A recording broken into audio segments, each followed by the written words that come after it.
bendiga, hermanos, en esta mañana ya de domingo, dándole gracias a Dios por una oportunidad más que nos da de poder estar aquí ante estos micrófonos y compartir una palabra más con usted en esta enseñanza bíblica de Escuela Dominical.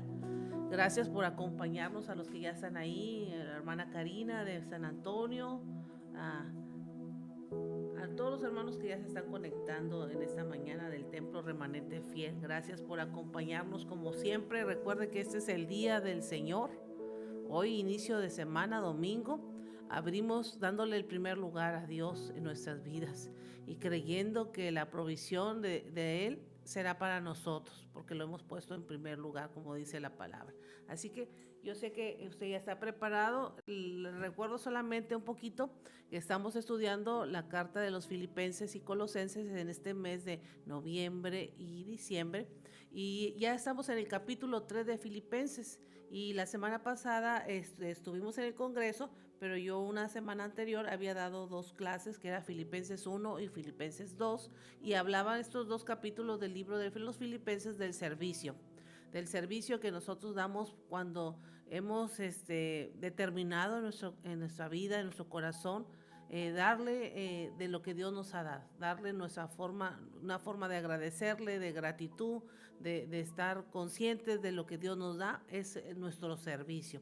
Así que después del servicio, ¿qué es lo que sigue, mis amados? ¿Qué es lo que sigue? Enfocarse en la meta, enfocarse en que solamente vamos de paso y que nuestra vida sobre esta tierra hay propósito, y que mientras llegamos a nuestra meta final debemos de vivir de acuerdo conforme a la palabra. Así que yo sé que usted tiene ahí y ya está viendo esto en pantalla. Nuestra base bíblica para el día de hoy es el libro de los Filipenses, capítulo 3, versículos del 1 al 21, y el libro capítulo 4 de los versículos 8 al 20. Así que vamos a iniciar haciendo oración, como siempre lo hacemos en cada programa. Señor, en esta mañana te damos gracias por la oportunidad que usted nos da de poder compartir una palabra con mis amados hermanos, amigos que nos escuchan a través de las redes, a través de la radio, Señor. Que usted obre a la distancia y que esa palabra no solamente nos dé dirección, sino que esta palabra se potencialice en cada uno de nosotros. Enséñanos a caminar conforme a tu voluntad, Señor, y que en esta mañana usted nos fortalezca, nos reconforte de tal manera que podamos recobrar nuevas fuerzas para continuar en el propósito y en el llamado y en todo lo que usted ha puesto en nuestro corazón a hacer. Gracias, Señor, por lo que usted va a hacer en esta mañana a través de la palabra, y que esta palabra no vuelva vacía, sino que haga el efecto en cada uno de nosotros. Le damos gracias en el nombre de Jesús. Amén. Dice que el tema de esta mañana me gusta mucho porque habla de enfocarse. Y la palabra enfocarse es que nuestra mirada, que nuestros ojos estén puestos en el objetivo, en el propósito, en Dios. Y va a haber muchas cosas que te van a tratar de distraer, va a haber muchas cosas que te va a tu alrededor, enfrente, atrás, a cualquier lado, que te van a tratar de desviar y de que no logres la meta, que no logres el propósito. Pero para poder lograr los propósitos y para poder lograr la meta, no necesitamos voltear a los lados, sino necesitamos mirar al cielo, mirar al que todo lo puede, al que todo nos puede dar. Y esa es la confianza que tenemos, que podemos poner todo en las manos de Dios y enfocarnos y ver con los ojos del Espíritu, ver con los ojos de Dios, cómo ve Dios las cosas para poder no errar en el blanco. Así que fíjense que nuestro texto clave es el versículo 13 y 14 de Filipenses 3, que dice: hermanos, yo mismo no pretendo haberlo ya alcanzado, pero una cosa hago, olvidando ciertamente lo que quedó atrás y extendiéndome a lo que está delante, prosigo a la meta, al premio del supremo llamamiento de Dios en Cristo Jesús. Quizás tú en esa mañana te preguntes: es que yo he fallado es que me ha ido muy mal, es que no he estado del todo bien. Pero el Señor nos recuerda con el texto de esta clase que te olvides del pasado, que te olvides de lo que dejaste atrás y que veas al que está delante de ti, que es Dios. Que te enfoques en lo que Dios te va a dar. El pasado es solamente una experiencia, nos hablaban en el Congreso. Si fallaste y si fracasaste en el negocio, en el emprendimiento que tenías y no te quedó nada, te quedó la experiencia. Entonces, no te enfoques en lo que viviste atrás, negativo o malo, o la mala experiencia. Enfócate en lo que Dios tiene delante de ti, porque lo que tiene delante de ti es bueno. Lo que tiene delante de ti es grande. Lo que tiene delante de ti es poderoso. Así que hay que caminar como hizo el pueblo de Israel cuando ya venía Faraón persiguiéndolo con todos sus carros de a caballo. No había más que extender el paso y pasar sobre el Mar Rojo, pasar sobre las aguas, pero cuando dieron el paso de fe, poniendo su pie sobre las aguas, el poder de Dios se manifestó al abrir el mar y pasar en seco. Entonces, la misma historia, la misma oportunidad Dios nos da. Quizás no haya nada a tu alrededor, quizás lo que está delante de ti digas tú, es un caos, es un mar, ¿cómo le voy a hacer? Tan solamente hay que dar el paso, porque la meta está cruzando el mar. La tierra prometida está cruzando ese mar. Así que hay un mar de problemas, hay un mar de dificultades, pero enfrente de ese mar está la meta. Solamente se necesita fe para dar el paso. Para empezar nuestra clase en esta mañana, vamos a hablar un poquito de las metas. Las metas nos ayudan a evaluar si nuestros logros coinciden con nuestros valores. Al establecer metas y medir nuestro progreso hacia ellas, tenemos más probabilidades de tener buen éxito. Recordemos que nuestro Señor le dice a Josué, cuando lo deja como sucesor de Israel, le dice que no se aparte de su boca este libro de la ley, sino que medite de día y de noche en él, para que entonces todo lo que hagas sea prosperado. Y cuando habla de prosperidad en ese contexto de Josué, está hablando para que tengas éxito en la conquista, porque Josué iba a la conquista de la tierra prometida. Entonces, cuando nosotros valoramos nuestro progreso, nuestras metas, y coincidimos en que nuestros valores están llenos de la presencia de Dios, nuestra fe está llena de Dios, vamos a conseguir el éxito, que es lograr el objetivo, lograr llegar a la meta. Pablo comparó la vida cristiana con una carrera hacia la meta, al premio del supremo llamamiento de Dios, que es en Cristo Jesús, como es parte de nuestro texto Filipenses 3:14. Cuanto más nos acercamos a Dios, tanto más nos motivará lo que Él valora en lugar de lo que el mundo valora. Entonces, más usted busca de Dios, las cosas de este mundo no van a tener valor, van a ser secundarias, suplemento. Pero cuando más nos acercamos a Dios, buscamos más las cosas espirituales. Pablo advirtió a sus amigos que no perdieran su enfoque en la meta principal, recibir su premio celestial. Pablo aprovechó su ejemplo o su propio ejemplo para mostrar la necesidad de perseguir lo que el mundo considera valioso. Lo que más importa es que nos reconciliemos con Dios a través de nuestra fe en Cristo Jesús. Así que comenzamos con nuestro primer punto de esta enseñanza de hoy, que es la justicia a través de Jesús. Y lo vamos a ver ahí en los versículos del 1 al 6 del capítulo 3, que voy a darle lectura. Yo sé que usted tiene ahí por un lado su Biblia, su cuaderno de apuntes, su pluma. Y me llama la atención que en estos 6 versículos se divide en 2 secciones. La primera es advertencia contra los judaizantes y la segunda contra la justicia legalista. Dos cosas que parecieran igual, pero que no es lo mismo. En los primeros 3 versículos vemos las advertencias contra los judaizantes. Por lo demás, hermanos, gozaos en el Señor. A mí no me es molesto el escribirlos las mismas cosas, y para vosotros es seguro.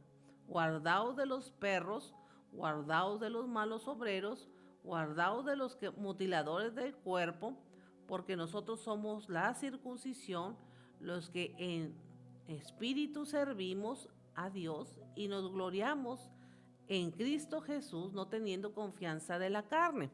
Fíjense que esos 3 capítulos hace 3 aseveraciones. Una, la primera, debes de gozarte, debe de haber la demostración del fruto del Espíritu de Dios en tu vida, de estar alegre, de estar gozoso, de estar confiado que el que te habita, el que te llena es Dios. La segunda aseveración que hace aquí es: guarda tu corazón de recibir mala instrucción de hombres considerados. Fíjense, los judaizantes, la descripción que da Pablo muy severa sobre los judaizantes. Guárdate de los perros, guárdate de los malos obreros y guárdate de los mutiladores del cuerpo. Esa era la secta de los judaizantes, de donde salió el apóstol Pablo. Entonces imagínense qué fuerte hablar de donde él salió, el apóstol Pablo. Y yo buscaba el significado. Ya ve que a mí de repente me entra así de ¿por qué? ¿Verdad? Cosas que me pregunto, ¿por qué? ¿Por qué Pablo habla muy feo de perros? ¿Verdad? Muy agraviado. Y cualquiera que me oiga puede decir: oiga, es que el perro es el mejor amigo del hombre. Pero en este contexto que Pablo habla, no es el mejor amigo del hombre. ¿Sí? En ese contexto donde habla en el versículo 2, no habla como mejor amigo del hombre. Lo habla como algo malo, lo describe como algo malo. Lo habla contra el sistema legalista. ¿Y qué significa en este versículo 2 los perros? Cuidado con los perros. Esta era una dura referencia a los legalistas alborotadores que intentaban engañar a la iglesia de los filipenses. Perros precisamente es el término despectivo que los judíos usaban contra los gentiles. O sea, fíjense cómo los judíos hablaban de las otras naciones, estos perros. Pablo expresó mucho al usar esta palabra contra los legalistas de su propio lenguaje de la influencia judía. O sea, les regresó el mismo término con el que ellos despreciaban a los gentiles. Recordemos que ya en ese tiempo de los filipenses eran gentiles. No los trataban bien los judíos. Por eso habla advertencias contra los judaizantes. Sí, en realidad decían que tenían a Dios, que seguían la ley, pero en realidad lo que querían era todo el sistema, lo que les arrojaba, pero menos guardar a Dios. Entonces, con sus legalismos, con sus rituales, con sus enseñanzas, podían perjudicar la justicia de Dios, que es por pura gracia. Entonces, hay cosas que nosotros todavía queremos implementar, que Cristo vino a cumplirlas en la cruz del Calvario. Cosas que te impone la ley, que te impone la doctrina, que te impone la religión, pero que no es de Dios, porque Dios ya pagó, Cristo ya pagó el precio en la cruz del Calvario. Espiritualmente, en la palabra perros, el significado espiritual del perro se relaciona, bueno, eso en la Biblia, ¿verdad? Los perros se usaban a menudo para simbolizar o representar la impureza y la bajeza. Job 31, el protagonista lamenta que quienes se burlaban de él serían hombres más jóvenes que él, cuyos padres habían desdeñado poner como perros a sus pastores. Entonces, la palabra perro es una palabra despreciativa y una palabra de bajeza y de impureza. Inclusive los perros, está registrado en el Antiguo Testamento que comían a las personas. Recordemos que cuando muere el rey Acab, los perros lamben la sangre del carruaje del rey Acab para que se cumpliera la palabra profética de Elías, cuando Acab manda matar a Nabot, la viña de Nabot, que se queda con la viña de Nabot. Los perros lamen la sangre del rey Acab. Entonces, el símbolo del perro espiritualmente es que destruyen el cuerpo humano, que comen del cuerpo humano y es algo malo. Entonces, de ese tipo de categoría y descripción habla Pablo contra el legalismo de los judaizantes, que tenían en contra de la obra que Dios había hecho con la iglesia gentil, en este caso los filipenses. También otro episodio que habla de mal del perro simbólicamente era cuando avienta Jehú, o los eunucos avientan a la reina Jezabel por la ventana, por el balcón, que da la orden Jehú, dice que los perros se comieron a Jezabel y solamente le quedaron las palmas y la calavera, la cara, y todas se la comieron. Entonces habla de que se comen el cuerpo humano. Por eso Pablo, en el libro de los Filipenses, en los versículos que leímos, dice: mutiladores del cuerpo, guardaos de los perros, guardaos de los malos obreros, guardaos de los mutiladores del cuerpo. Hablando de que sí, los perros sí no son animales buenos, no son animales domésticos. En la actualidad se utiliza un perrito como algo doméstico, pero no es así. Sí, dice la pastora, aquí está conmigo la pastora Elizabeth, como un perrihijo, ¿verdad? Que ya no tienen hijos, ahora tienen un perrito como si fuera, le ponen carriola, le dan de comer, le ponen su pañal, su casita y todo.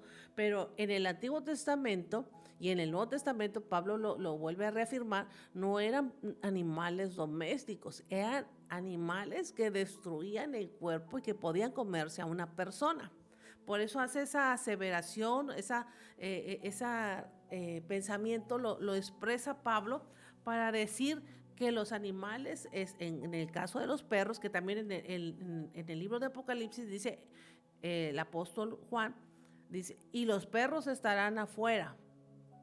Ahorita no tengo la cita, pero en Apocalipsis habla de que los perros van a estar fuera de la presencia de Dios, del reino celestial, cuando se juzgue, hablando de los malos obreros, de la gente que se comió a otra gente, ¿verdad? Entonces, así se considera, los perros estarán Apocalipsis 22:15, para que lo apunte ahí, habla de que los perros estarán afuera, que es al final de cuando está relatando de los cielos nuevos, tierra nueva, del juicio, del trono de las naciones, del trono blanco, y donde al final, cuando dice los perros se quedarán afuera, el destino es el lago de fuego.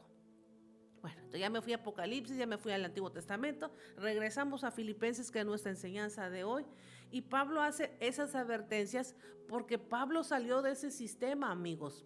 Recordemos que Pablo fue un fariseo y los fariseos, la doctrina de los fariseos eran hombres apegados a la ley, y por eso en base a la ley, Pablo se sentía el más digno perseguidor de la iglesia porque todos estaban equivocados y él estaba llevando la verdad. Entonces, Pablo siguió ese sistema y por eso contra ese sistema que se estaba levantando en contra de la iglesia gentil, Pablo les predica. Pablo usa esos términos para advertir. Va a haber gente, aún de los judíos, no todo el que dice Señor, Señor, es real, es verdadero. Entonces, van a venir a hablar de justicia, pero realmente no viven en la justicia, no viven en Cristo, porque Cristo es la justicia. Entonces, habla de eso. Pablo dejó en claro que todas esas personas estaban equivocadas. No solo estaban tratando de ganarse el favor de Dios por medio de propios esfuerzos humanos, sino que estaban imponiendo sus enseñanzas en la iglesia de los filipenses. pareciera que eso fue allá en el pasado, ¿verdad? En el tiempo del apóstol Pablo, pero esa sigue esa misma doctrina el día de hoy. Contemporánea se sigue aplicando de hoy. Hay mucha gente que viene y aplica sus propios conocimientos, pero no aplica la justicia divina, la justicia de Dios, y nuestro mensaje es cristocéntrico. ¿Qué es cristocéntrico? Cristo vino a morir en la cruz del Calvario, en Él está la justicia y ahora yo tengo que ser un imitador de Cristo. El ejemplo, el modelo a seguir es el de Cristo. Mi pastor, mi apóstol, mi profeta o como usted le quiera llamar, es solamente una guía, es un tutor, un mentor, pero yo dependo del Espíritu de Dios que me guíe a mí. A mí me habla también, no solamente le habla a mi pastor, no solamente le habla a mi pastora o a mi profeta, me habla a mí también. La misma conexión que él tiene con el Espíritu Santo la tengo yo. Por eso qué importante es que usted busque la presencia de Dios y que solamente Dios le confirme lo que ya le ha hablado a usted en la intimidad, en lo personal, le confirme con su pastor, con su profeta, con algún mensaje, solamente viene a confirmar lo que Dios ya le habló. Entonces aquí Pablo le dice, no le creas a gente que viene a destruir el cuerpo de Cristo. Pablo veía el peligro del legalismo que se estaba infiltrando dentro de la iglesia y decía, los verdaderos circuncisos son aquellos que han adorado a Dios, los que adoran mediante el Espíritu Santo y que confían en Jesús. Realmente esos ya hizo Dios la circuncisión en su corazón. ¿Qué es lo que habla? La hora es y la hora viene en que los verdaderos adoradores adorarán al Padre en espíritu y en verdad, hablando de la salvación que vino por gracia a nosotros, y que ahora no necesitamos circuncidar nuestro cuerpo, sino necesitamos circuncidar nuestro corazón, nuestra alma, para someternos a Dios. No depositamos ninguna confianza en esfuerzos humanos. Debemos examinar siempre cada enseñanza y comparar lo que la gente dice con lo que Dios ha dicho en su palabra. El mejor reflejo de lo que yo estoy enseñando en esta mañana es que usted se vaya a la Biblia y diga, oh, la hermana me está hablando de lo que dice Dios en la Biblia. Pero si yo le hablo otra doctrina, otra palabra muy bonita que no es conforme a la Escritura, pues ni caso me haga, ¿verdad? Porque estoy hablando cosa propia. Pero el mensaje que traemos es el mensaje de la Escritura. Ese es el espejo en el cual nosotros vamos a validar y a reflejar lo que enseñamos con la verdad de Dios. El que no esté conforme a la Escritura, ni caso le haga.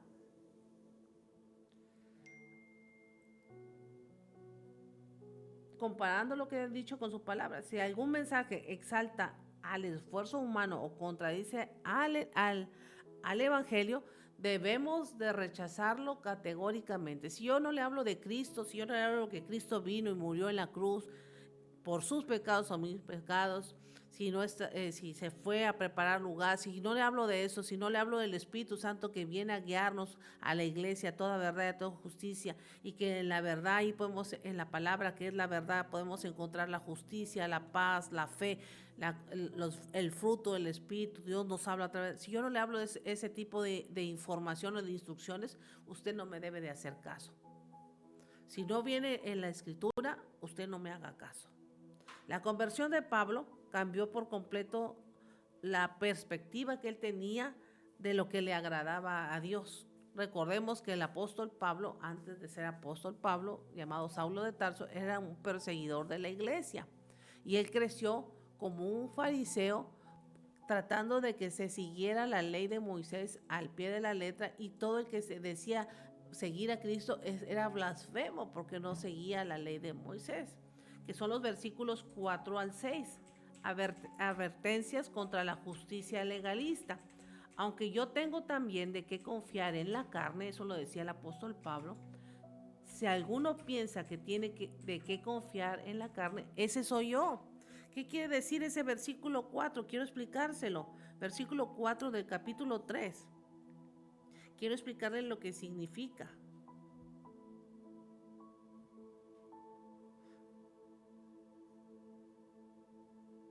En la traducción viviente significa esto. Es una nueva traducción en la Biblia. Aunque yo tendría razones para confiar en mi raza, en mi posición social, no lo hago. Acuérdense que Pablo creció bajo los pies de Gamaliel, uno de los eruditos fariseos del sistema que había en su tiempo, el más élite de la ley de Moisés.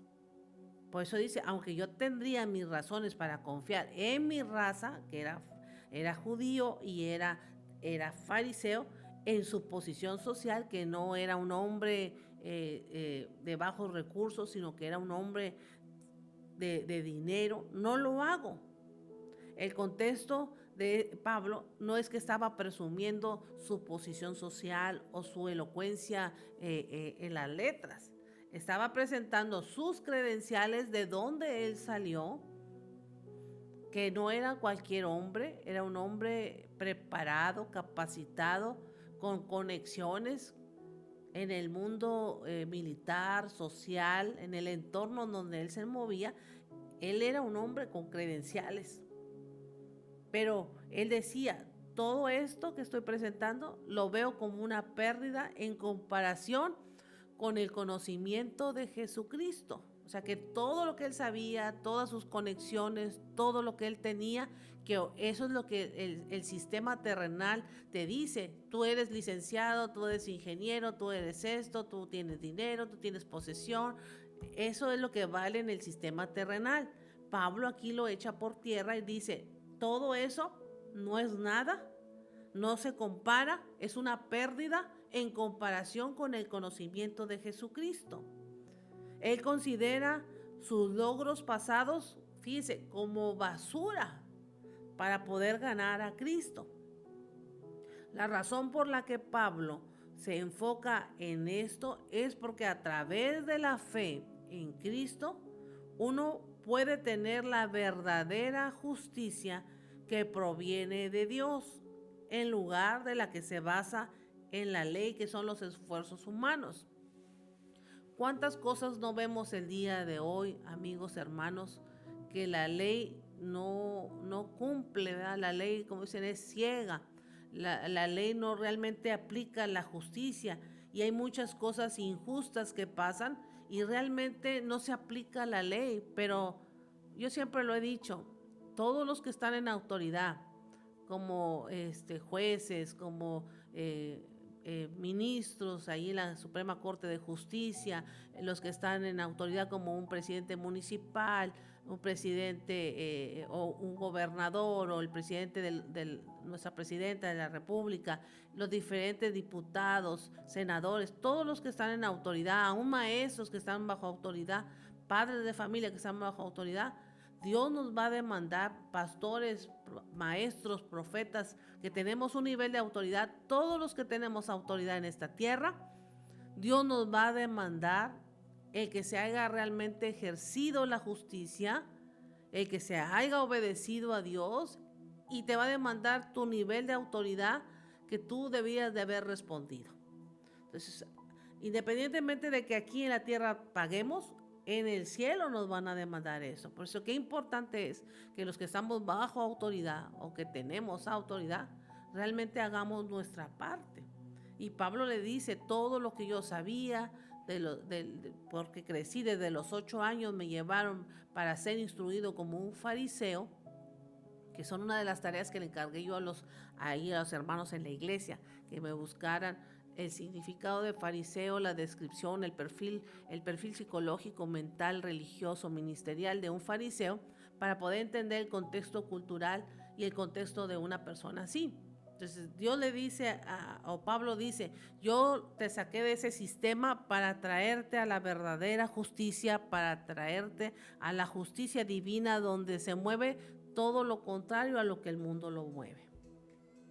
Después de que Pablo se convierte, su vida se convirtió, así como él era muy insistente en perseguir a la iglesia, ahora se convirtió en la búsqueda de encontrar el conocimiento de Dios, y no solamente de encontrarlo, sino de tenerlo, poseerlo, vivirlo, experimentarlo y tratar de ser agradable delante de Dios. Todo lo dejo atrás para buscar a Jesús, todo lo dejo atrás, y mi recompensa es por la gracia de Dios, el favor de Dios, lo que Él me quiera dar, el don que Él me quiera dar, la habilidad que Él me quiera dar para servirle. Mientras yo lo tenga a Él, lo tengo todo. La justicia ante Dios se basa en nuestra fe, en nuestra búsqueda. Tú puedes estar bien necesitado de Dios, pero puedes estar sentado, cruzado de manos, esperando que Dios te encuentre. Tú tienes que ir al encuentro de Dios. Tú tienes que irlo a buscar. Pablo fue lo que hizo, porque Pablo era un perseguidor de la iglesia, pero ahora se convirtió en un perseguidor de la gracia y de la justicia de Dios. A Él yo lo necesito, a Dios yo lo necesito, su presencia es la que yo necesito. Qué bueno fuera que nosotros nuestra forma de vivir la cambiáramos a la inversa y buscábamos las cosas espirituales como lo hizo Pablo. Ahora tengo una dependencia total y absoluta de Jesús, del Espíritu Santo, para que me ayude a mantener un enfoque hacia la eternidad. Por eso el apóstol Pablo decía, si me quedo, recordemos que él estuvo muchas veces en prisiones, si me quedo en esta tierra, para mí el vivir es Cristo en la forma que me tenga que tocar vivir. Pero si me voy de esta tierra, Él es ganancia. Esa era la mentalidad del apóstol Pablo. Él quería conocer más a Cristo. No estaba satisfecho con saber acerca de lo que conocía de Jesús. Quería conocerlo mejor y mejor continuamente. Quería experimentar el gran poder que lo levantó de los muertos. Quería vivir en el poder del Espíritu Santo, como dice el libro de Romanos, capítulo 8, versículo 2 y el versículo 11. Quería sufrir con Él. Sufrir por Jesús no era algo que pudiera evitar Pablo, porque cuando fue llamado que Ananías va y ora por él, Dios le dice a Ananías no quería ir, ve y ora por él porque me es un instrumento útil y él va a padecer muchas cosas, pero tú necesitas ir a orar por él para que sea sano y para que reciba la impartición del Espíritu Santo, porque es un elemento útil. Y ese elemento útil para servirle a Dios iba a padecer muchas cosas. Quiero experimentar la resurrección de los muertos. Ni siquiera la muerte podía disuadir a Pablo de seguir a Jesús, lo que le permitiría verlo cara a cara, como dije yo ahorita el texto. Para mí el vivir es Cristo. Si me quedo, sigo predicando. Si me quedo, sigo enseñando. Si me quedo, sigo llevando el mensaje de salvación a todo aquel que le crea. Y si me voy, pues ya me voy y lo veo. Sea que me quede, sea que me vaya, en todas las formas gano. El segundo punto, vamos a hablar del premio celestial, que está en los versículos 12 al 14 del libro de los Filipenses 3. 12 al 14. Perdón, hasta el 21. Pero la primera parte del 12 al 14 estamos hablando del poder del premio celestial, la resurrección, la meta. Dice, no que lo haya alcanzado ya, ni que ya sea perfecto, sino que prosigo por ver si logro asir aquello para lo cual fui también asido por Cristo Jesús. Hermanos, yo mismo no pretendo haberlo alcanzado ya, pero una cosa hago, olvidando ciertamente lo que quedó atrás, extendiéndome a lo que está delante, prosigo a la meta, al premio del supremo llamamiento de Dios en Cristo Jesús. Pablo sabía que aún no había alcanzado una meta final. Puede ser que haga metas secundarias para poder llegar a la meta principal. Por eso se describe como un atleta que avanza hacia el final de la carrera. Seguir a Jesús es un esfuerzo de toda la vida. A veces creemos que nada más los primeros años de conversión y ya después del tercer año, cuarto año, quinto año, todo vendrá por añadidura. No, no, amigos, hermanos. Toda la vida cristiana y la vida terrenal que tengamos, tenemos que seguir a Cristo. Si yo se me ocurre descansar el día de mañana, va a ser una oportunidad para el diablo para venir a atacar y a desenfocarme de lo que yo tengo que buscar de Dios. Traer el desánimo, que venga negligencia en nuestra vida y abandonarnos de buscar la presencia de Dios. El maná por eso era diario. Si no te levantabas a recoger el maná, no podías sobrevivir en el desierto. Lo mismo es el evangelio. Si tú todos los días no pones a Dios en primer lugar y no lo buscas, te vas a morir en el desierto llamado mundo, tierra. Solo habremos terminado la carrera cuando veamos la eternidad. Es decir, cuando usted ya no esté en este cuerpo que la Biblia dice en el Salmo 90, caduca a los 70, 80 años. Entonces, si usted tiene 40, si usted tiene 50 años, la Biblia da un lapso de vida de 70, 80 años. Usted tiene que seguir buscando a Dios. Hasta si los días se le prolongan, como dice la Escritura, hay hombres y mujeres que los días se le van a prolongar. ¿Qué quiere decir que se van a prolongar? Que usted va a vivir más de 70 años, va a vivir más de 80 años y todo el tiempo que viva el plus, el extra, tiene que vivir de la misma manera, buscando de Dios. El deseo constante de Pablo de seguir adelante y de tener una relación cada vez más cerca con Jesús le impedía mirar atrás sus logros pasados. No se recuerde usted, cuando yo tenía mis buenos años. No. Olvídese del pasado. Nada más diga, en el pasado Dios me ayudó. En el presente Dios me sigue ayudando. Y yo estoy comenzando a hablar una palabra presente y futuro. Yo ya no digo, ábreme los cielos. No, yo camino sobre cielos abiertos. Ya no digo, bendíceme Señor, vengo por una bendición. No, yo camino sobre tu bendición. O sea, su forma de hablar es del presente al futuro, no del pasado. El pasado ya es pasado.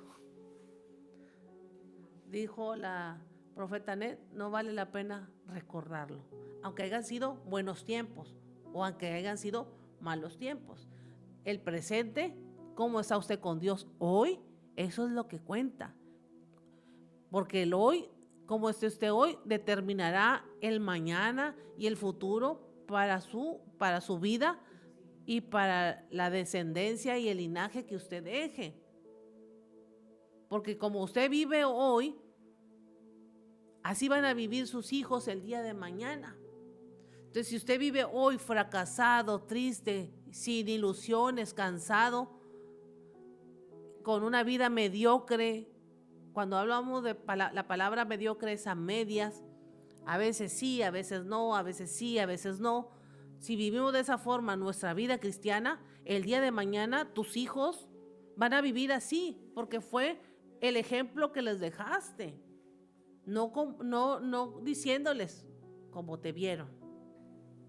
Descuidado, porque yo siempre le he dicho a la iglesia, usted es una carta leída y hay muchos ojos que lo observan. El que menos piensa sabe que usted es cristiano y que Cristo lo habita, pero si usted da reflejo de que no está Cristo en su corazón, ¿qué clase de testimonio está usted dando? Entonces, por eso debemos de pensar en el hoy, en cómo Dios nos va a bendecir hoy para que se vea el día de mañana.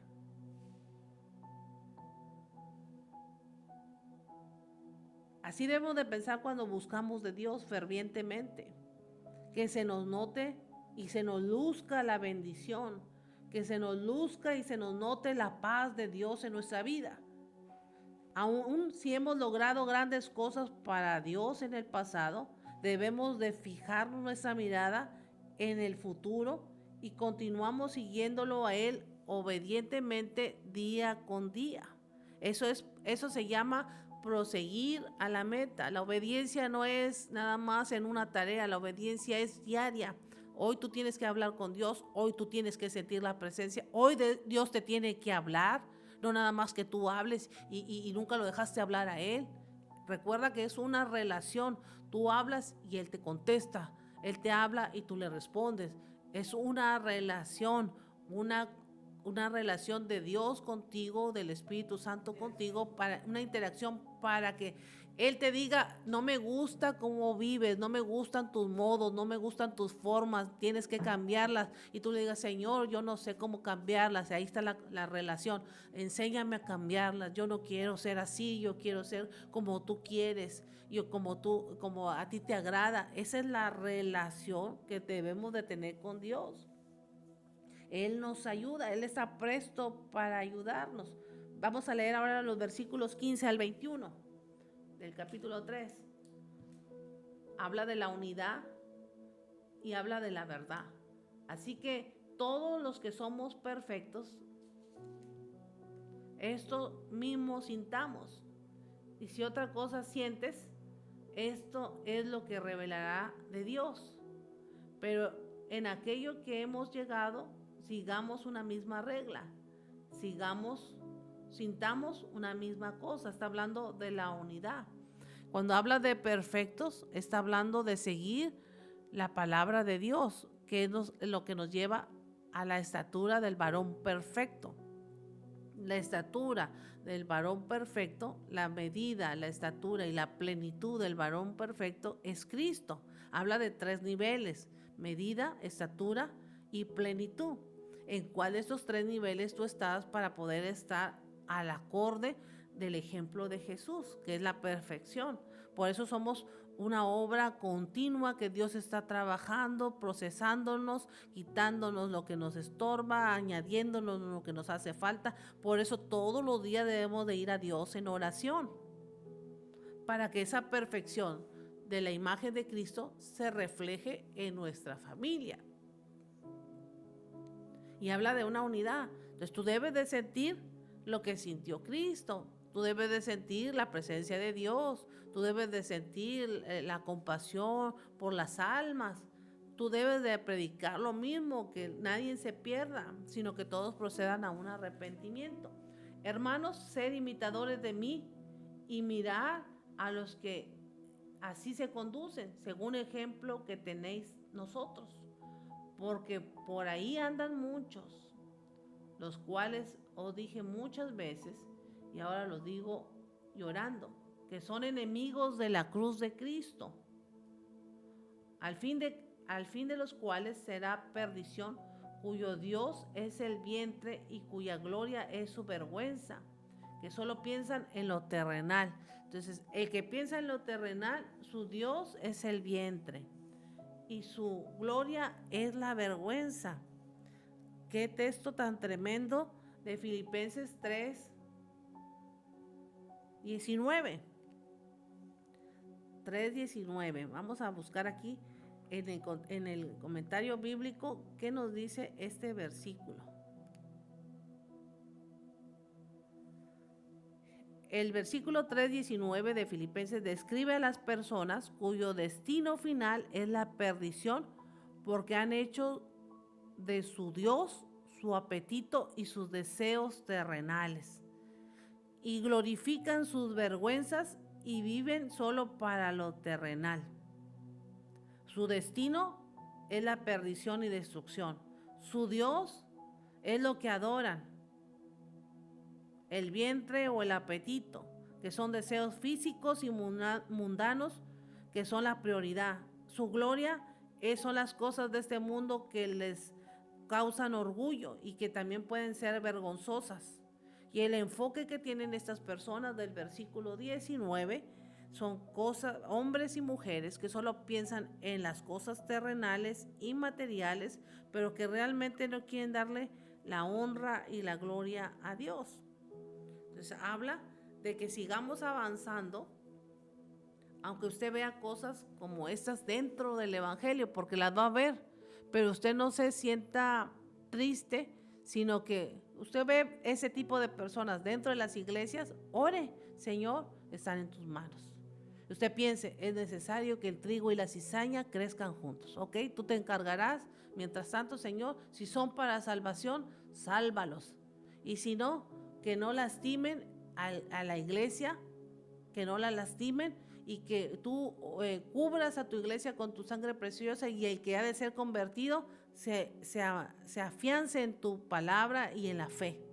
Y esa es la oración que usted debe de seguir y continuar, seguir predicando, porque de eso va a haber mucho en las iglesias. Mas nuestra ciudadanía, dice el versículo 20, está en los cielos, de donde también esperamos al Señor, al Salvador y al Señor Jesucristo, el cual transformará el cuerpo de la humillación nuestra para que sea semejante al cuerpo de la gloria suya, por el poder con el cual puede también sujetar a sí mismo todas las cosas. Nuestra meta y nuestra esperanza está en que Cristo nos transformará. Pablo lidió con la enseñanza falsa de que estaban invadiendo la iglesia con este tipo de formas de las que hablé. El antinomismo. ¿Qué significa el antinomismo? Es ir en contra de la ley. Sostenía que, dado que la salvación proviene por gracia, los creyentes son libres de comportarse como quieran. Es decir, Pablo predicaba que los fariseos se quedaron en la ley y que venían e implantaban en la iglesia que aceptaba a Cristo las formas viejas, la legalidad y la religiosidad. Pero ahora había lo contrario a la ley. La palabra se llama antinomismo, que es decir, ok, ya no estamos bajo la ley, ahora estamos bajo la gracia, podemos hacer lo que nos da la gana. Como yo he estado hablando de ese, discúlpenme que se lo diga así, pero es la manera más coloquial para entenderlo. Tú haces lo que te da la gana, que a cabo Cristo pagó el precio en la cruz, que a cabo estamos bajo la gracia y todo se puede y todo te lo pasa Dios, y no es así. Pablo decía, no caigas en los extremos de irte a la religiosidad, al legalismo, y también caer en el libertinaje, porque que a cabo yo voy y fumo, me drogo, tengo relaciones sexuales con todo el mundo, que acabo estoy bajo la gracia, vengo y le digo a Dios, perdóname, y me va a perdonar. Y no es así. Pablo estaba diciendo que no se confundieran, que porque estamos bajo la gracia podemos hacer lo que nos da la gana. Tenemos que comportarnos como dice la Escritura. Ser espirituales. Y ser espirituales es que nuestra carne se somete a la obediencia de lo que Dios dice en su palabra. Y la ley se resumió en el Nuevo Testamento en 2 versículos. Amarás al Señor tu Dios con todo tu corazón, con toda tu alma, con toda tu mente y con todo tu ser. Cuando habla de todo tu ser es con tu cuerpecito. Y después el segundo, amarás a tu prójimo como a ti mismo. En eso se resume la ley. Y eso lo viene en el Nuevo Testamento. Entonces no podemos pasar por alto lo que Dios dice en su palabra. Si le obedecemos a Él, obedecemos lo que dice su palabra. Esa es la verdadera justicia.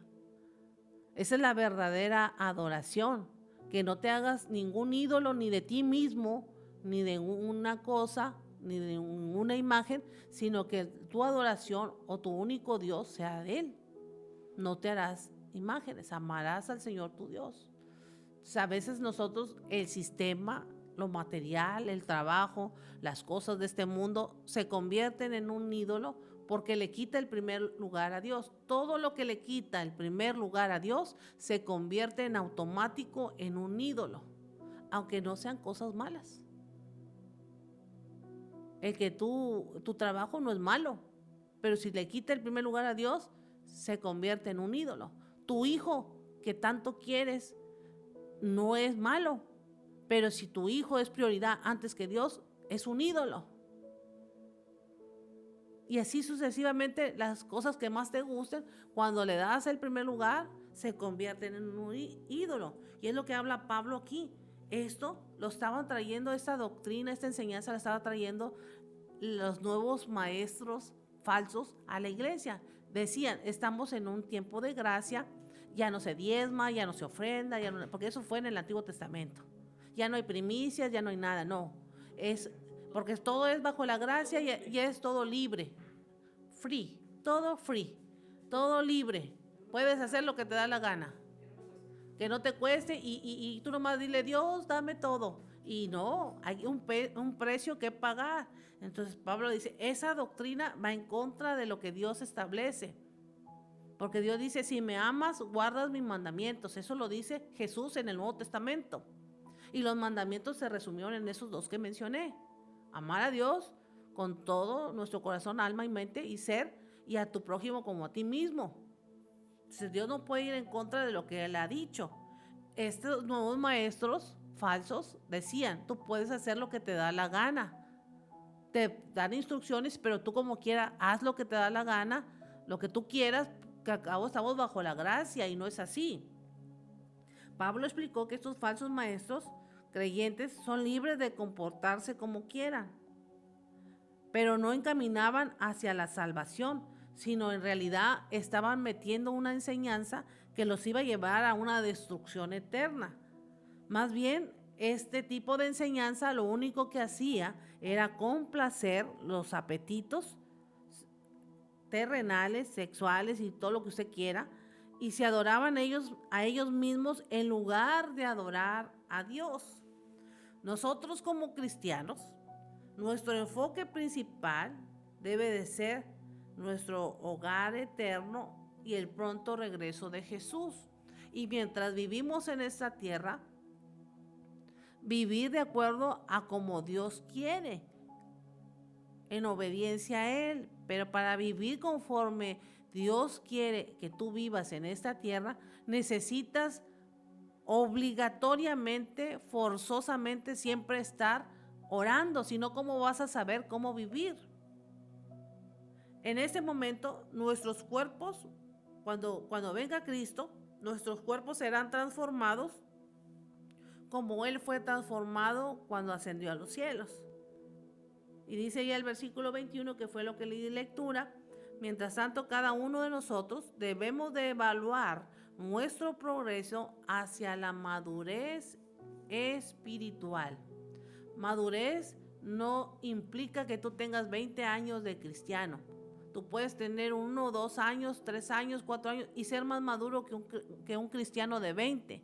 La madurez implica en tu forma de obedecer a Dios y que estés realmente, que todos los días de tu vida sientas la presencia de Dios.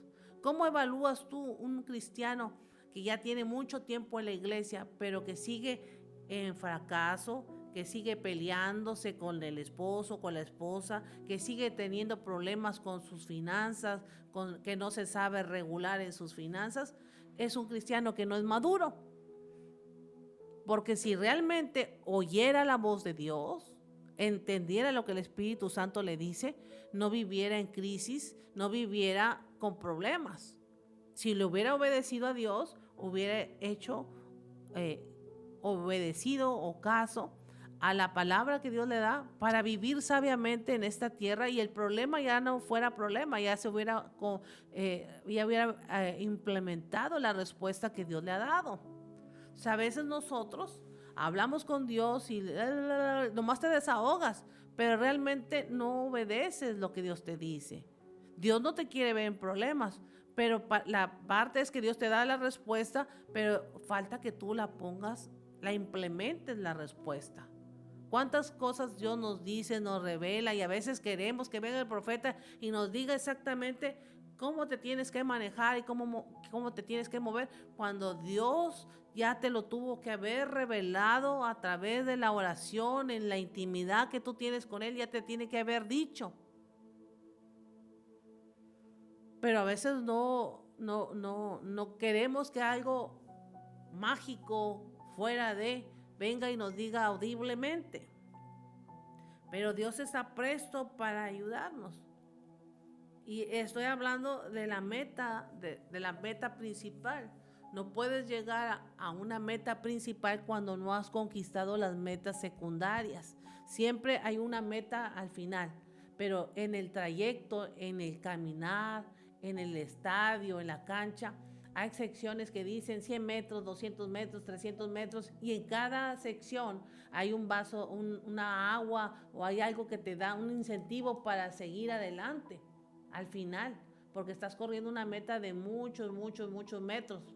Vamos a suponer que 1000 metros, y en cada sección de 100 hay una agüita. Entonces es lo mismo. Tú no puedes llegar a la meta principal sin primero haber conquistado las metas secundarias. Las metas secundarias son todas las circunstancias que van a estar a tu alrededor, que tú tienes que conquistar esas áreas para hacerte fuerte, recobrar fuerzas y continuar hasta el final. Lo que tú hagas hoy determinará el futuro. Yo siempre lo he comentado en las enseñanzas que me toca participar. Una decisión que tú tomas el día de hoy afectará 4 generaciones para el futuro, es decir, los hijos, los nietos, los bisnietos y los tataranietos, hasta los tataranietos alcanzan la decisión que tú tomas el día de hoy. Por eso qué importante es tomar decisiones sabias, entendidas, conforme al diseño que Dios tiene ya preparado para cada uno de nosotros. Y eso habla de que hay una meta principal, un premio principal, pero no lo vas a lograr si primero no conquistas lo secundario que Dios va a poner en tu camino. La parte 3 de nuestro estudio, ya vamos a entrar al capítulo 4, y habla de estar contentos y ser generosos. Contentamiento y generosidad es que tu corazón esté en paz, que esté tranquilo, alegre con lo que logras. Capítulo 4, versículos 10 en adelante, voy a darle lectura. Y habla de la suficiencia del creyente a través de Cristo. Voy a darle primero lectura del 10 al 13. En gran manera me gocé en el Señor de que ya al fin habéis revivido vuestro cuidado de mí, de lo cual también estabais solícitos, pero os faltaba la oportunidad. No lo digo porque tenga escasez, pues he aprendido a contentarme cualquiera que sea mi situación. Sé vivir humildemente y sé tener abundancia. En todo y por todo estoy enseñado, así para estar saciado como para tener hambre, así para tener abundancia como para padecer necesidad.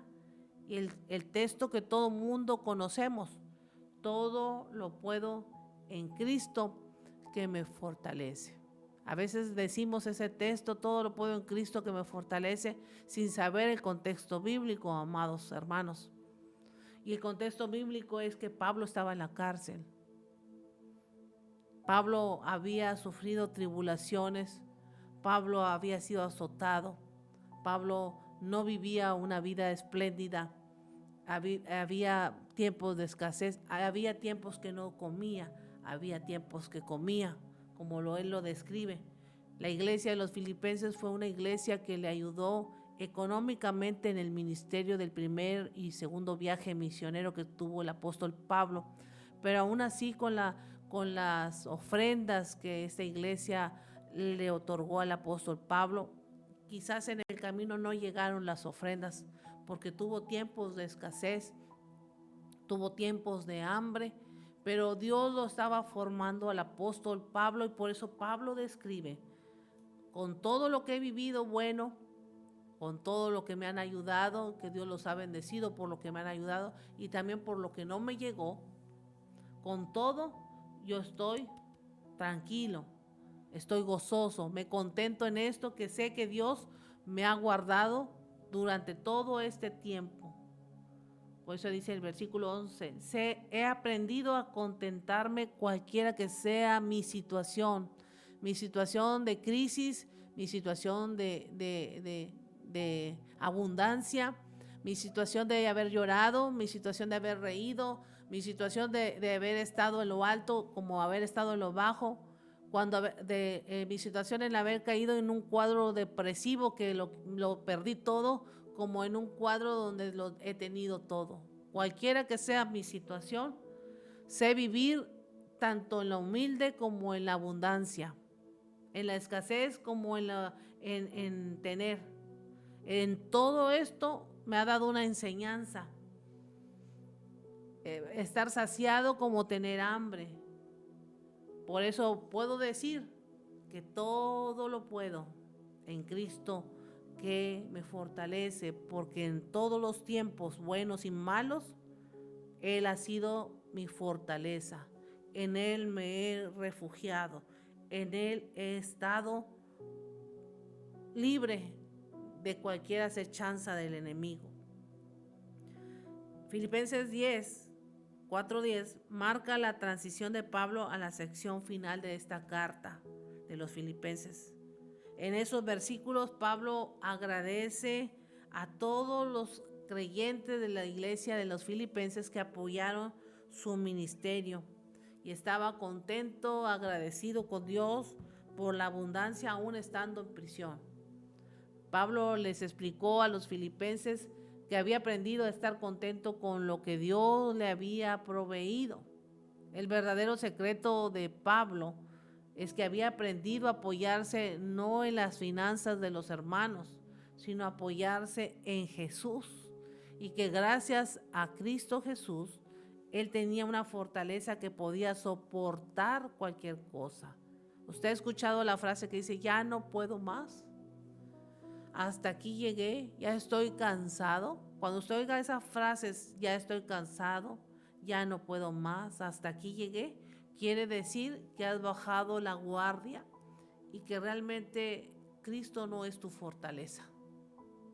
Pero cuando tú buscas de Dios, cuando buscas esa llenura de Dios, esas palabras ya no puedo más, no caben en tu vocabulario. Entonces cuando usted, ojo, ahí hay una alerta amarilla pintando ya para roja.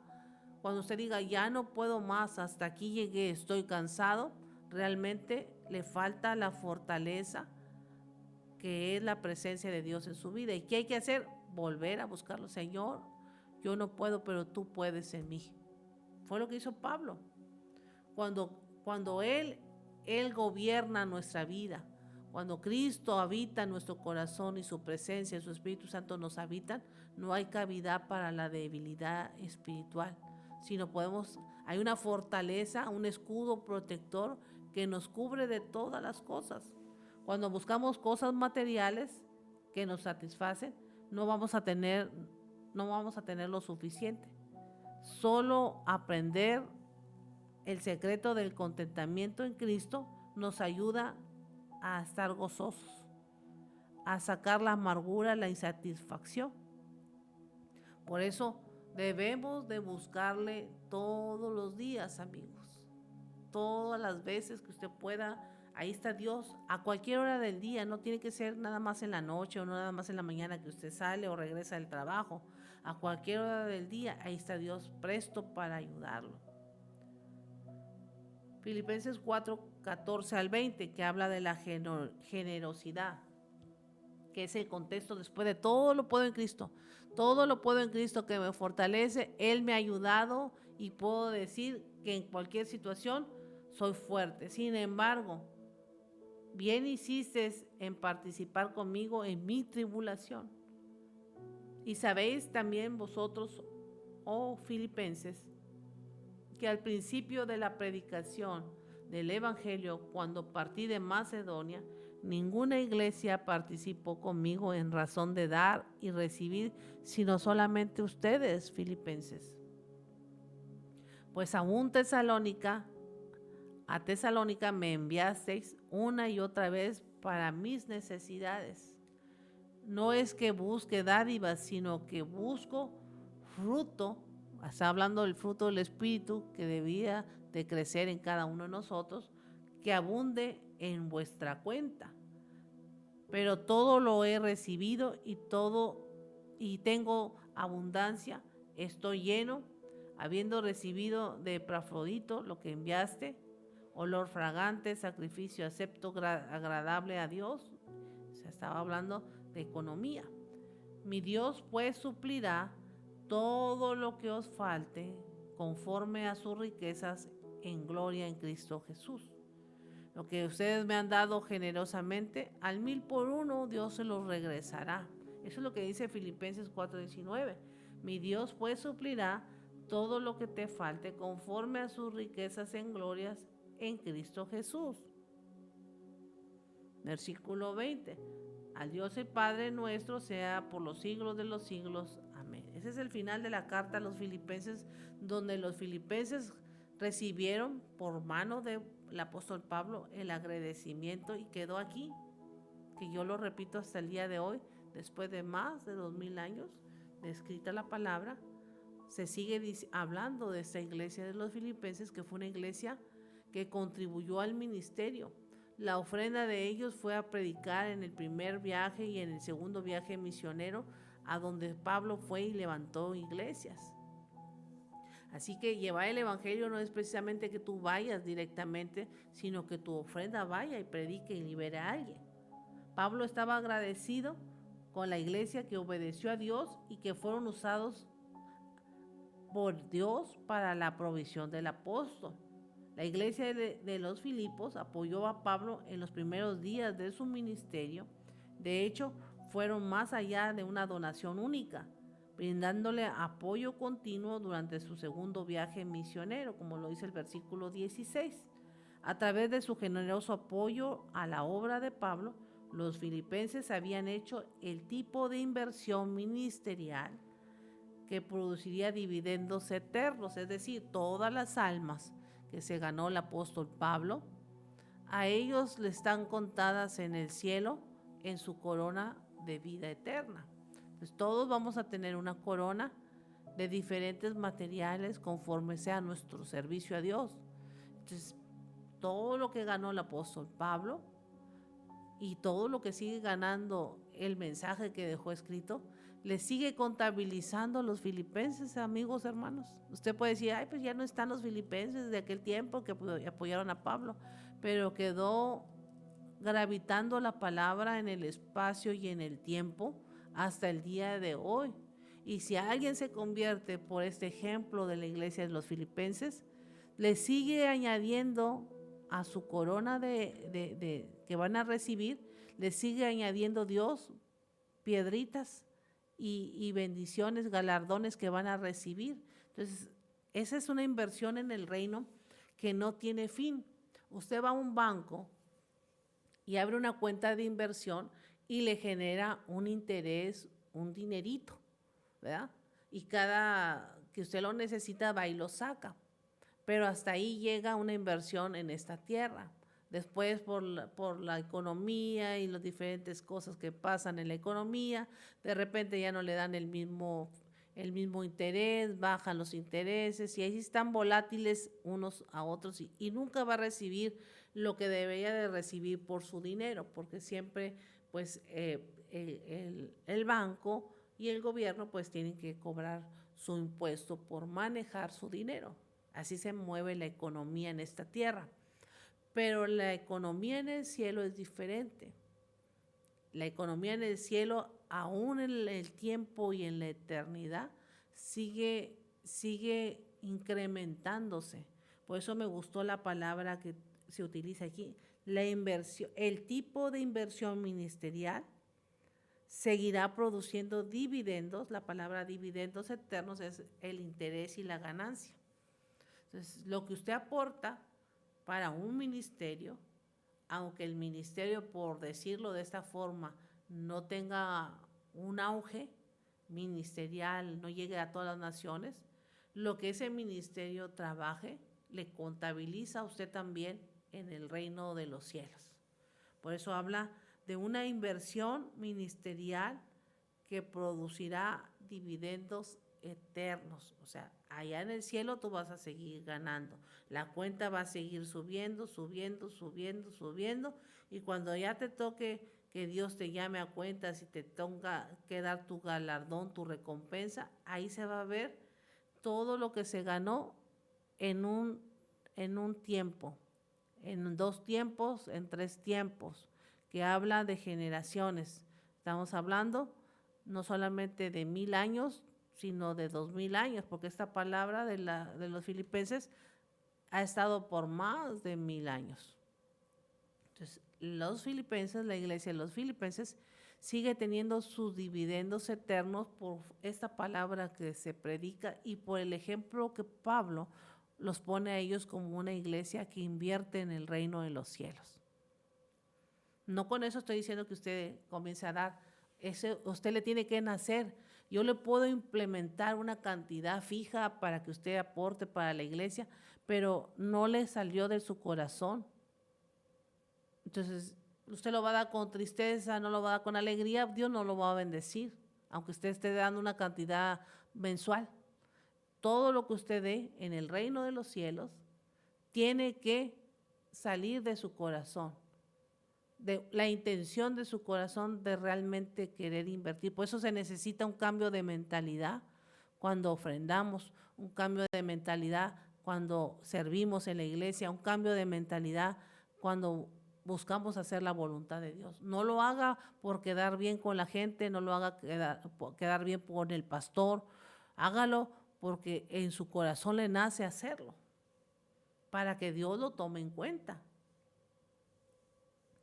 ¿Qué nos dice Dios? La ilustración del atleta habla de nuestra meta de acercarnos más a Jesús. Los mejores atletas se dedican completamente al ejercicio. Todo lo demás es secundario, mientras se preparan para competir. Podemos decir lo mismo de nuestra relación con Jesús.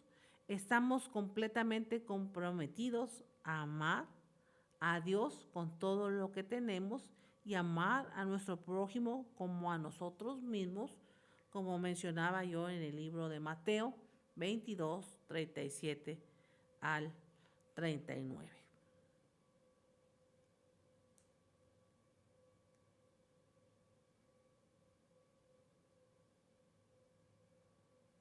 Al 39. O que nuestra devoción dividida entre Dios y algo o alguien más, si nos cuesta responder, hoy es el momento de arrepentirnos y enfocarnos en nuestra meta eterna. Ese es el día que Dios te recuerda. ¿En qué te estás enfocando? ¿En dónde está puesta tu mirada? ¿En el problema? ¿En la situación grave que estás atravesando? ¿En la escasez? ¿En lo que dice tu comunidad? ¿Lo que está atravesando tu comunidad o el país? ¿En dónde está tu enfoque en esta mañana? Si tu enfoque está en todo, pero menos en Dios, en esa mañana hay que arrepentirnos y volvernos a Dios. Debemos de responder y decir, Señor, heme aquí. ¿Qué quieres que yo haga? Ayúdame a salir de la adversidad, ayúdame a salir del problema, ayúdame, Señor, porque solamente en ti está la respuesta. Quizás yo no lo entiendo, quizás yo no lo sepa, pero sé que tú tienes la respuesta para mi vida. Así que en esa mañana, cualquiera que sea tu enfoque menos Dios, hay que volvernos a Dios y decirle, Señor, perdóname porque he dejado de confiar en ti, por confiar en todo menos en lo que debo de hacer, en tu presencia. ¿Harías tú una oración conmigo en esta mañana? ¿Quisieras tú decirle, Señor, realmente yo trato de enfocarme, pero hay cosas que me distraen? Ayúdame. Oremos. Señor, en esta mañana te damos gracias por esta palabra que hemos recibido. Y así como Pablo le da el crédito a la iglesia de los filipenses, así cada hermano, cada hermana que te ha servido, que tú conoces su corazón, que no solamente te ha servido en su ministerio, en su talento, sino que te han servido con su economía. Que tú bendigas, Señor, y que les tomes en cuenta en el día de la recompensa. Y mientras se llega ese día, que el día de hoy, Señor, nos enfoquemos solamente en lo que tú quieres hacer con cada uno de nosotros. Que nada de este mundo, que nada de del sistema nos distraiga del propósito y enfocarnos solamente en ti. Perdónanos porque a veces hemos bajado nuestra mirada y hemos vuelto nuestra mirada hacia nuestro alrededor y no hacia ti. Ayúdanos a que cada día podamos poner nuestra mirada en ti. Ayúdanos a poder tener esa conversación contigo y poder escucharte a ti las cosas que tenemos que hacer cada uno de nosotros. Abre nuestro oído espiritual y cambia nuestros pensamientos de tal forma que podamos ver con los ojos que tú ves, que podamos oír con los oídos que tú quieres que oigamos tu palabra y el consejo. En esta mañana yo te doy gracias por cada uno de los hermanos que se han conectado, que se conectarán en el transcurso del día o en los próximos días a esta enseñanza. Que esta palabra no vuelva vacía, Señor, sino que haga el propósito para lo que fue lanzada y gravitará en el espacio y en las ondas sonoras para aquel que está necesitado de esta palabra lo reciba en el nombre de Jesús.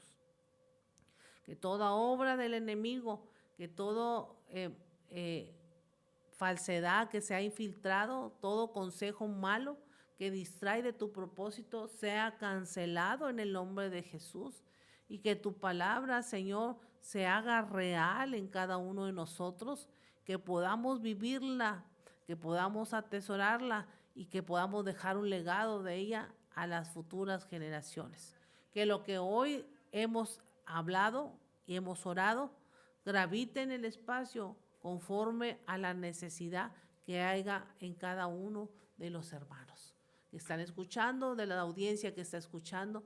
Declaramos, Señor, en esta mañana, una mañana de tu poder que viene y reforma nuestras vidas para quitar los pensamientos que no nos ayudan y poner tus pensamientos de bien para realizar tu obra. Yo te pido que tú te manifiestes en el transcurso de este día y que nuestros ojos puedan ver lo que tú vas a hacer con cada uno de nosotros. En esta hora yo te doy gracias por lo que tú estás haciendo el día de hoy, por lo que vas a hacer el día de mañana y por la obra que tú has comenzado en cada uno de nosotros, que se perfeccionará cada día en el nombre de Jesús. Ayúdanos, Señor, a llenarnos de ti. En esta hora te damos gracias en el nombre poderoso de Jesús. Amén y amén. Usted dice ahí, amén, y él escribe amén ahí, creyéndolo en fe, haga esa declaración, que así será en esta hora. Pues gracias por habernos acompañado en este domingo de enseñanza por la mañana. Les recuerdo solamente que por la tarde, a las 4 de la tarde, estaremos dando la enseñanza bíblica, que es el mismo tema, con otra aplicación.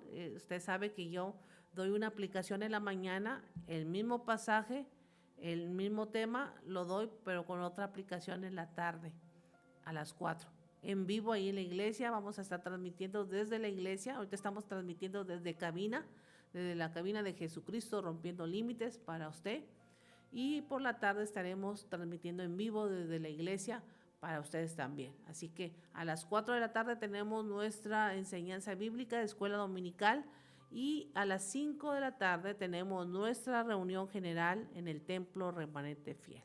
Así que ya como a las 5:30 más o menos aprox estaremos ya abriendo el en vivo para la oración por las peticiones y la prédica que da nuestra pastora Elizabeth Cruz Garza. Así que gracias por habernos acompañado. Recuerde que yo soy muy práctica. En la tarde, 45 minutos de enseñanza para que usted tome sus notas. Y pues recuerde que, como siempre les he dicho yo, los domingos es el día del Señor. Es el día en que ponemos a Dios en primer lugar y que Él va a obrar en cada uno de nosotros. Así que gracias por habernos acompañado. Buen provecho si usted va a ir a comer. No coma mucho porque ya le hace daño. Coman lo que necesita solamente su cuerpo. Dios les bendiga, Dios les guarde en esta mañana.